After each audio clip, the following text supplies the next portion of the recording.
आज हम आपको महादेवी वर्मा के प्रणाम संस्मरण की एक व्याख्या संदर्भ सहित बताएंगे। तीसरी बार उन्हें रंगमंच पर सूत्रधार की भूमिका में उपस्थित देखा। जीवन की संध्या वेला में शांति निकेतन के लिए उन्हें अर्थ संग्रह में यत्नशील देखकर न कुतूहल हुआ न प्रसन्नता, केवल एक गंभीर विषाद की अनुभूति से हृदय भर आया। हिरण्यगर्भा धरती वाला हमारा देश भी कैसा विचित्र है, जहाँ जीवन शिल्प की वर्णमाला भी अज्ञात है। वहाँ वह साधनों का हिमालय खड़ा कर देता है और जिसकी उंगलियों में सृजन स्वयं उतरकर पुकारता है, उसे साधन शून्य रेगिस्तान में निर्वासित कर आता है। निर्माण की इससे बड़ी विडंबना क्या हो सकती है कि शिल्पी और उपकरणों के बीच में आग्नेय रेखा खींचकर कहा जाए कि कुछ नहीं बनता या सब कुछ बन गया। प्रस्तुत गद्य अवतरण महादेवी वर्मा के प्रणाम शीर्षक संस्मरण से उद्धृत है।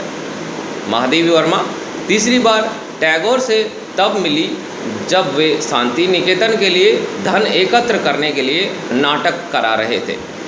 लेखिका को उन्हें देखकर उस बार दुख हुआ। प्रस्तुत वर्णन उसी के संदर्भ में हुआ है। लेखिका कहती हैं कि अपने गर्भ में सोना धारण करने वाला हमारा देश कैसा विचित्र है। यहाँ के लोग यूँ तो अपना जीवन बनाने की कारीगरी की वर्णमाला भी नहीं जानते, वहीं वे जीवन व्यतीत करने के हिमालय जैसे बहुत अधिक साधन जुटा लेते हैं। इसके विपरीत जिनका सृजन निर्माण ऐसा उत्कृष्ट होता है मानो बनाते समय स्वयं सृजन ही उनकी उंगलियों में उतरा हो, उन्हें वे साधनों का अंबार लगाने वाले लोग मानो साधनों से रहित रेगिस्तान में छोड़ आते हैं।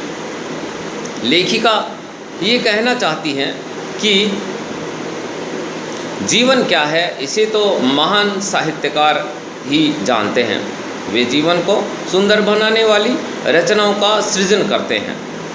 उन्हें वे लोग भुला देते हैं जो यथार्थ को न जानकर जीवन के साधन जुटाते रहते हैं।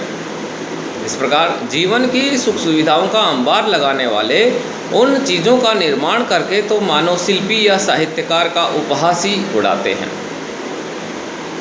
उनके उपकरण बढ़ाने वाले व्यवहार से तो लगता है कि वे जीवन शिल्पी साहित्यकारों और जीवन की सुख सुविधाओं की वस्तुओं के बीच में अग्नि उगलने वाली विभाजक रेखा खींचते हैं।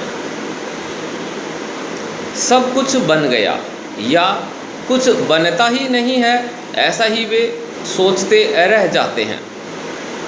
इस अवतरण में विशेष बात यह है कि महादेवी जी ने बताया है कि महान साहित्यकार की रचना जीवन का मर्म समझने वाली होती है। इस वर्णन में लाक्षणिकता, चित्रात्मकता और सांकेतिकता है। इस अवतरण की भाषा सरल और विश्लेषणात्मक शैली में है।